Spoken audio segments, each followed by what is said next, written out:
Hey everybody, what's up? Welcome back to the Digital Mapmakers Academy. And this week I have to tell you, I had an absolute blast speaking with my guests. I sat down and talked to the four members of Beg, Borrow, and Steal Productions. They are a group that makes maps using Inkarnate, and they also sell these maps and they're available on their Patreon. Folks, these are not just maps. These are works of art. BBS Productions puts a lot of care and quality into their maps, and it shows. And in this week, this is the interview.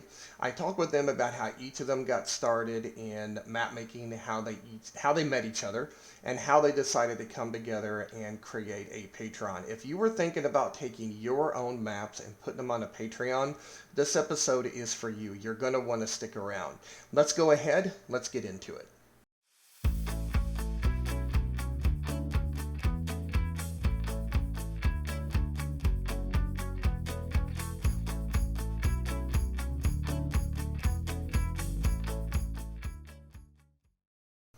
So, again, thanks everybody for joining this episode of the Digital Map Makers Academy. As I mentioned in the intro, I do have four people I just completely forgot the name of their Patreon, so I'll let them introduce their Patreon. But we have Jared, Becca, Cheryl, and Jeremy with us today. So we're going to do a quick interview. This is interesting to me because they all came together and started a Patreon together, which is the first time I've ever heard about this. So let's just go ahead and jump into it and get going. So want to thank you guys for joining me on the Digital Mapmakers Academy. Thank you No for problem. having Thank us. you. Yeah, Thank you Cheers for for having having us. us. Yep. absolutely. So let's start first of all, how you guys individually got started with map making. So Jared, let's start with you. If you could just tell us briefly how you got into this. Um, well, I was running a face-to-face D&D campaign, and my world needed a map. Mm-hmm. So I drew a map of my world. That was 15 years ago, and I did it by hand, and it was terrible. Okay. I started to use an online organizer to organize my campaign notes, and my little hand-drawn map wasn't going to cut the mustard. So I tried out some digital map making software, and Inkarnate was so easy to use that I just made another one, and another one, and another one, Mm-hmm. and I was hooked. Gotcha. Okay. All right. Yeah. Appreciate it. All right. And Becca, what about you? How did you get started doing this? So, I've been playing D&D for a long time, Okay. and I started DMing a couple years ago, went through a couple of different map making softwares. Actually came across Incarnate while looking for one that would be suitable for my students to use for a school project. Mm-hmm. And I liked it so much that I've been using it ever since. So now I make maps for my D&D games and maps for fun and maps for Patreon. Awesome. Appreciate it. All right, Cheryl, what about you? How did you get started map making? I was looking for a program to make a map for a novel I was writing, and I tried a couple out, just trials, and looked at a lot of other images from other makers. And when I came across Incarnate, I tried it out, and within less than 5 minutes, I'm like, "This is a beautiful program. It's easy to use." And I said, like, I need full access, and I never turned back. I started making maps just for fun, like, and then the Patreon, obviously, and yeah, Okay. it's very addictive. Okay. Awesome. Thank you. I appreciate that. And then Jeremy, let's wrap up with you. How did you get started? So I probably started playing when I was like 8 or 9, and I started DMing and kind of with Jared started doing the hand drawn when I was a kid. And then, college came around. We all kind of spread up around the United States, so we had to find a way to play, which, we turned to digital. And then, yeah, I found Incarnate, started making maps, and then, yeah, my friends said, hey, you should share these, and people liked them, and that kind of gave me some confidence, and given enough time, wound up here. Awesome. So what I was hearing three of you saying is that you started making maps for D&D, but Cheryl, it sounds like you were a little bit different. You started making maps for a novel you were writing. Do you also do play D&D or any role playing games, or is it strictly for you just for your novel? I don't play D&D regularly or much at all. Okay. I do just make maps mostly for fun and for the Patreon now. But yeah, Interesting. it's fun. I always find that interesting when you come across somebody who gets into map making and it's not for role playing games. I think you guys are very you're a minority when it comes into the map making industry. How did you guys all meet? Let's go with that before you guys got into the Patreon. Whoever wants to answer. So I think me and Cheryl kind of met through just Reddit, basically through the Inkarnate Reddit, and we would give each other a bunch of feedback and really pushed each other to be much better. And then we joined early access through Inkarnate, and that's kind of where we teamed up with Jared for a while. And then once they opened the Discord, the Inkarnate Discord up, that's where we all kind of got together. And I mean, we all enjoy each other's company, and I think we all have very similar maps, and we meshed really well together. Awesome. So you guys just started communicating, you and Cheryl, through Reddit, and then when the Discord opened up, then that's when you all started, all four of you started communicating. Is that right? Yeah, I was talking with you and Cheryl on the Reddit as well, but you guys got into the early access a long time before I did, and so I think we didn't actually start really hanging out until I was in EA, and then they opened up that Discord to everybody. And there's still an EA section, but everybody, and that's when we met Becca, and we all got chummy. Cheryl and Jeremy were the first two people to reach out to me when I joined the Inkarnate Discord. And Cheryl and I became like fast friends, and Jeremy and I too. And we've all just kind of been each other's biggest supporters ever since. That's awesome. No, that's really great. I mean, it's really weird how sometimes, people online, because I've been on Facebook groups, I've been on Reddit groups, I'm in a few Discords, but it's always interesting how certain people just stand out to you, and you just kind of gravitate towards certain people. So I just always find that, kind of interesting.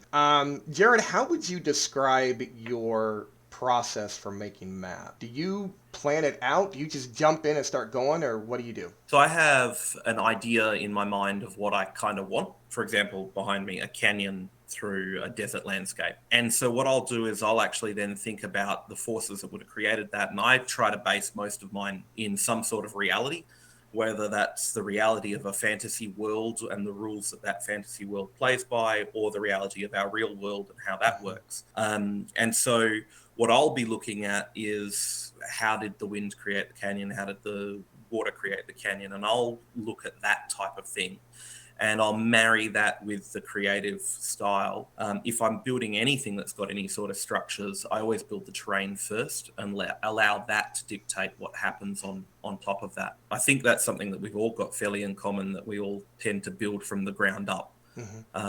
But I find it really works well for me. And obviously, if I've got a strategic thing in mind for my D&D campaign, or for something else, that gets worked in, but then I reverse engineer the terrain underneath it to make it all make sense, so that there's never a reason for anybody to go, that doesn't work. That shouldn't be like that. If I have to explain it, I've made a mistake. I want it to be self-evident. Okay. And then when I was looking at your Patreon, Cheryl, I thought it was interesting that you had studied things like geography, topography, things like that. Do you have degrees in those, or are these just things you just studied on your own? Yeah, I went to college for fish and wildlife technologies, and a lot of the courses were geography, geology related, as far as like mapping things out, telemetry, cartography. I've actually taken like the whole hand drawing maps on the light tables kind of thing. So I've always had kind of an interest in it, and it was part of the courses that I had to take for fish and wildlife. And we did a lot of mapping and mapping ourselves, like going out into the wild and mapping out the area and comparing it to a real map to see how close we were. So I mean, it was a lot of fun. So I never really thought about fantasy mapping digitally. It just kind of came across me. I'm like, I need a map for my book. So how do I do that? And I didn't want to draw it by hand because, it takes a long time. Sure. So yeah, just Okay. it was a lot of fun. So how does that play into your maps? Because I think I remember reading on the BBS Productions website that you kind of parlay that into a lot of realism for your maps. Yeah. Is that correct? Yeah, a lot of my environmental maps where I'll put a lot of realism in it. If I forget something or I'm not sure, I will check my texts or look it up. But I tend to do a lot of realism in my plants and the layout of the land. Like when I'm building my terrain, I make sure that like Jared said, that it makes sense. That if there's rain, where's that water going? And if there's wind, what's that doing to the topography of the area? Is there anything geological that's affecting the soil or the landscape? So I do think about that a lot. So when I do a map, I have a lot of realism in there and a lot of like whimsy as well. But usually it's based on realism. The terrain's as real as I can get it. So thank you, because I tend to be the same way. I haven't studied as much as you have, and obviously don't have an education in that. But when I've tried making maps, maybe I just get a little too particular about making it so realistic. I just really can't get into the high fantasy of different rules of physics for maps. So I'm along those same lines. Whenever I'm trying to make maps, I try to make them as realistic as I can. So for Jeremy and Becca, do you guys kind of gravitate towards that mindset too? Do you adhere Oh to yeah. realism with your maps? Okay. Yeah, I feel like, and I mean, I'm pretty for sure we all do this. Is one of the things is like when I kind of get that idea in my head that Jared's talking about, uh, I typically will have on one of my second screens, or before I typically start my maps, I'll start searching through images that are going to be similar to what I'm trying to make. That way I can have those images of what real life looks like, and then I can kind of imitate that better. And then, yeah, I almost always keep a couple images on my second screen while working.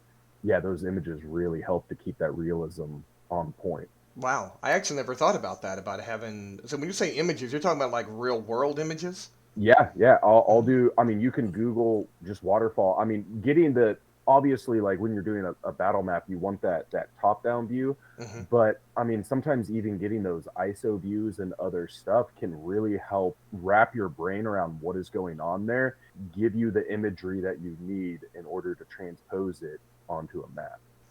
So Becca, do you also adhere to that realism mindset? Most of the time, yes, Hmm. but we also have to remember that when we're making these maps, they are for a fantasy world. So if Hmm. we are making a map for something such as the Feywild, or if you're working with vampires, or if there's something magical going on, you are going to add those elements. You have to still have it be believable. So you have to mix those fantasy elements with enough realistic elements Hmm. that they don't seem so glaringly not real. Because if you add too many of them, then your map's just no longer believable. When we're making world maps or canyon maps or something, it's really easy to go the magical aspect. But if you're working with the Feywild, you really kind of have to balance what Hmm. we know from real life with what is going to be those fantastical elements. I was going to say, I think the thing that most DMs will do, and most storytellers will do, is they'll try to find a consistency of rules and physics within their world that they're making. Hmm. So you might be in a magical world, the rules still apply. They're different rules to the real world, but they still apply. And I think that's what gives you this map that makes sense. Yeah, sure, that you've got a floating island, but that's expected for the world that you're in. Hmm.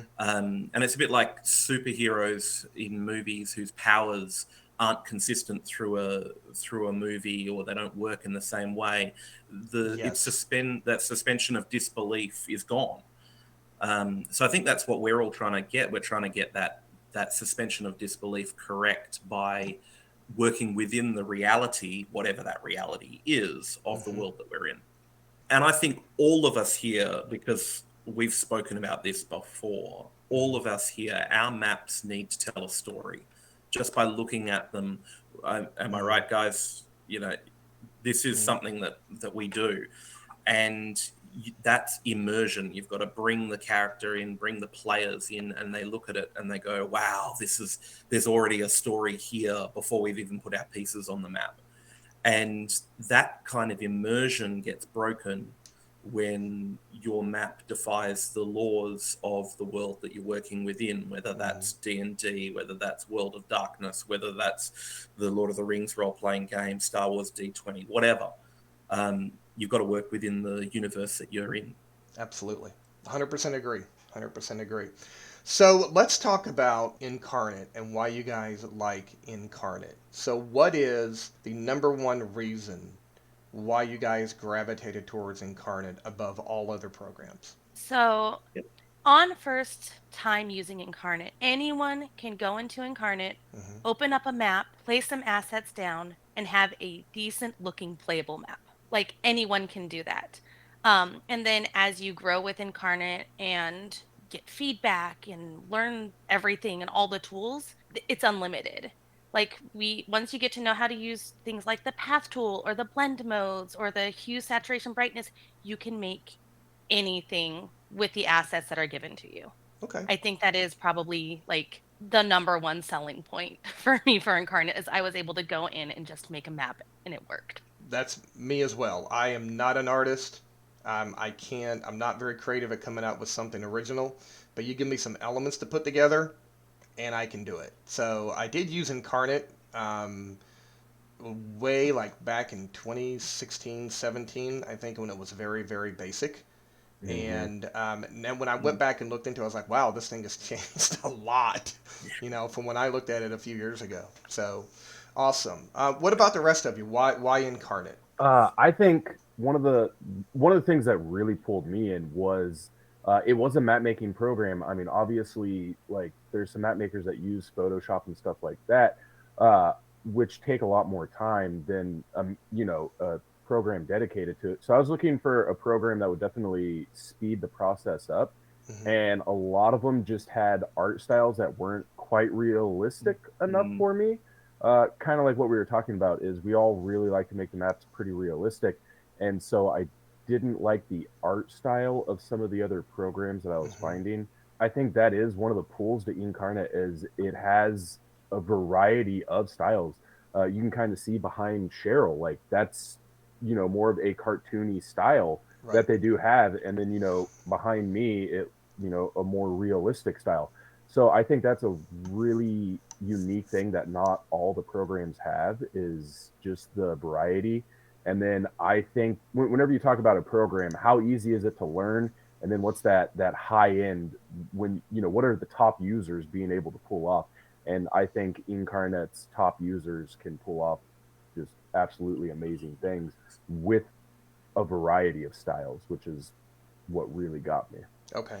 So really, it was the variety of the different types of maps you can make in Incarnate. It sounds like, Yeah, in a nutshell, that was really that and grabbed you. I feel Okay. like it just had with some of the tools you were able to just have a higher end towards the because I feel like when you start a program you kind of are on that like early stage where you're kind of like fumbling through everything, and then you kind of get that middle ground where a majority of people are gonna kind of like settle is in that middle ground, and then you start to get into the like what are the users that have 2,000 plus hours on the program. Those are going to be your like high end users, and I think Incarnate has a lot of features that are almost dedicated to those users, Okay. where some programs might not have that.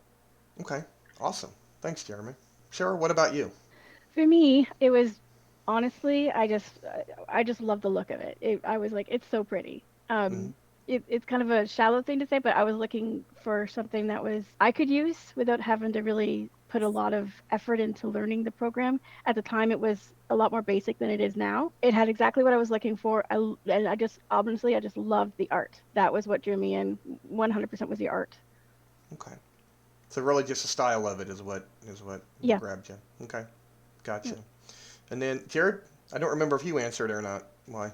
No, I haven't. Okay. But I think everything that these other guys have said is Hmm. absolutely true for me as well. But there are a lot of map making programs out there, and a lot of them are very, very good. And I think the thing that really made me stick with Incarnate, I got drawn in for the same reasons as Becca, Cheryl, and Jeremy. But I think the thing that really made me stick with Incarnate was the community. Wow. Incarnate Yeah. has this fantastic and almost it's almost a surprisingly positive, like you don't get positive communities on the internet a lot of the time. There's always going to be this group of trolls that ruin everything for everybody. Incarnate has this overwhelmingly positive community of artists who are always looking to build each other up. um, and they've got a built-in mentor system into their EA, where they have people who are volunteering to just be there to help younger builders, and I use the younger as in they haven't used the program for as long. They help those people become better at making maps for no other reason than we want you to be better at making maps Hmm. and get more out of the program. That kind of community is unheard of on the internet, as far as my experience is concerned. Or maybe I just hang out in the dingy parts of the internet. But Yep. Incarnate's great. The community is just community makes such a difference, and there are events that are held. The devs are constantly updating the program, as other people have said. What it looked like 2.5 years ago when I started making maps with it compared to what it is today, I wouldn't recognize the program that I started with 2.5 years ago. Awesome. That's good to hear. So, who actually started the Patreon? Was it just one person, or did you guys all start it together? That was you, Jared. Okay. That was me. That Okay. was me. So I made a map for my game, and I posted it on the Reddit, on the Inkarnate community, and somebody contacted me and said, hey, I love your map. I'll give you $30 if I can use it in my home game. And I went, Wow. wow, okay, Okay. amazing. Yeah. Yes, sure, fine. You probably didn't need to pay me anything because you could have just downloaded the thing, but yes, please. And that kind of gave me the idea that, people were willing to pay for my maps, because up until that point I was just, click, drag, and my map. So I decided to do some research, and I found out that Patreon is really no risk. The only upfront cost you've got is your time. And so I uploaded 26 of the worst maps that I have ever seen to Patreon. And I said to my wife at the time, if I can get 10 people to subscribe, I'll be able to pay for my D&D, monthly D&D habit, and my Inkarnate subscription. And about 6 months later, I had 25 subscribers, and everything was going great. And I just joined EA, and I was chatting with Cheryl and Jeremy, and we said, it'd be great if a whole bunch of us could get together and make a Patreon. That'd be fantastic. And everybody's saying, it'd be great to think of all the talent that would be in one spot. And I kind of looked at my Patreon and I went, you know what? I don't need to do this alone.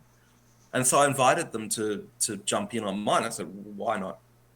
Instead of starting from scratch, why don't you come on with me? I've already got 25 subscribers. I've got all the infrastructure in place. Come on board. And to my great delight and surprise, everybody went, yeah, that's a great idea. And we formed a Patreon I had a Patreon. It didn't look anything like what we eventually have. It just blew up from there. We doubled my subscribers in the first, I think, 2 weeks. And Wow. that was all due to, it was huge. And that was all due to the amazing talent of the people who were joining on with me. And it wasn't my doing. It was Cheryl and Jeremy. And then things just rolled on. We got some branding. We got some merchandise. And then Becca came along in January this year and joined us. And we are very, very pleased to have her sign on as well. Because as you can see from her map behind her talent is phenomenal. And it's just worked. I just want to chip in with one thing. I think during the early stages, while we were all still kind of talking to each other, one of the things that we were bringing up a lot is there's a lot of Patreons. There's a lot of map making Patreons. And something that we were talking about is if there's 4 of us, if we can have 4 map makers putting out high quality maps, that'll make us stand out. So the question to us was, how do we stand out in a world with so many map making Patreons? And the solution to us was, let's get 4 of us together. Let's have quality. 4 map makers. Yeah, and quality. Quality's always been at the beginning, we definitely would quality check each other's maps. And I think we're all at a point where, I don't think any of us put out bad maps even remotely, but at quality, and then the amount that we can put out of those high quality with the 4 map makers. Awesome. We do hold each other to account. Even though we don't check each other's work, we still check it. Well, I don't know. We don't check each other's work. We ask others to check our work. It's not as if I go over to Jeremy or Cheryl or Becca's maps and say, oh, I'm going to look over your stuff. It's more a case of they come to each of us and or I go to them and say, hey, listen, this is my map. What do you think? What can I do better? And we all do that for each other. And that kind of collaboration I think it's elevated all of us to another level. So with the Patreon, one of the things I'm interested, a couple of questions I want to ask you guys, because I've never had a Patreon. So my understanding is, of course, why are you doing it? You're trying to be compensated, financially for your time and for your effort. So with all the maps you guys make, I'm going to assume, correct me if I'm wrong, that all of you on one map are putting your touches on a map. Like Cheryl's good at pathing. No, okay, it's not like that. Okay, Mm-mm. No, okay, we each make all of our own maps. okay, So the map behind Jeremy, he made from scratch, and he did everything on that map. okay, And likewise for all of us. But we do have specialties, and therefore, if I'm doing water, I'll go to Becca and I say, actually, it used to be that we had a little water competition going between the three of us, and then Becca decided when she joined in, and she just blew us all out of the water. Um, okay. Everything I so know I learned from Jeremy and then yeah, made it my own. yeah. So Becca, is So that is we that your design behind you, Becca, on your wallpaper? Yes. That water looks amazing.